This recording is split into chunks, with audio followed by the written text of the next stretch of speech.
taimaka ma 'yan uwa ba karamin falala yake da shi ba. Taimaka ma 'yan uwa ba karamin falala yake da shi ba. Matsalar da muka samu kanmu a ciki shine galibin mutanenmu sun zama ƙananan mutane. Shi mutum mai karamci baya duba baya, baya waiwaye, man sagir baya ji wai wani ya yi gulmanka, wani ya maka kaza. Karamin mutum ne yake waiwayawa. In ka wuce waje ai ka wuce. In ya yi gulmanka in ka bashi 10,000 ba zai karba ba? Zai karba. Shi mutum mai daraja bayi kallon wadda za su yi hulɗa, kansa yake kallo. Karamin mutum ne yake kallon wadda za su yi hulɗa da shi. Kai kanka da ka kalla, ina ka wuce wajen bai wuce ka bashi kyautan wannan abun ba kar shi ka kalle shi. In ka ce mutane da ka kalla kafin ka kyautata mu'amala da su, ba da ka yi mu'amala mai kyau da su, ba da ka yi mu'amala mai kyau da su. Kuma akwai hikima ta Allah da ya haɗa ka dangantaka da su. Kannanka ba takarda aka baka fom ka cika ka zaɓe su ba. Kawai ka tashi kaga wane wanka ne, kawai ka tashi kaga wane bafanka ne, kawai ka tashi kaga wane kawunka ne, wacce yarka ce. Kannanka ba fom ka cika ka zaɓe su ba, kawai kaga an haifi wane kaninka ne. Ashe akwai hikima da yasa Allah ya haɗa ku da su.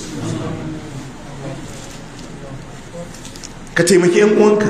Duk al'umma suna bukatan taimako, shine abinda ayar take bayani a gaba, miskinai da fakirai da sauransu. Amma dai ka san wadda ya fi cancanta a aji na farko bayan iyayenka, 'yan uwanka. 'yan uwanka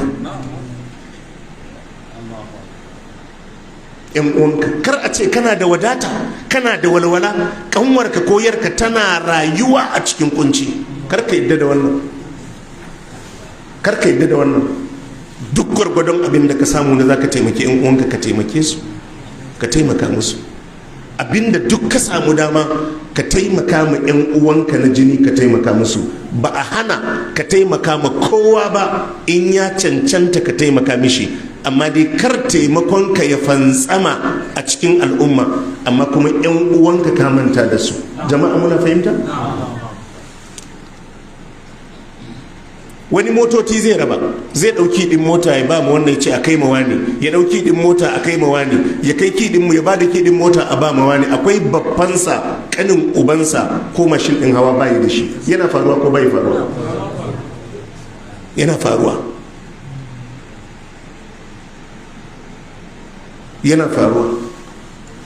Yana daga cikin quality, za mu zo mu yi magana a kai, da ko shugaba za ku tantance wadda za ku kaɗa makuri a ku dinga kallon ya yake kula da 'yan uwansa. Ƙarya ne wadda bai kula da wansa ko ƙanin babansa ba, kai ba dangin iya bana ba ka ce zai kula da kai.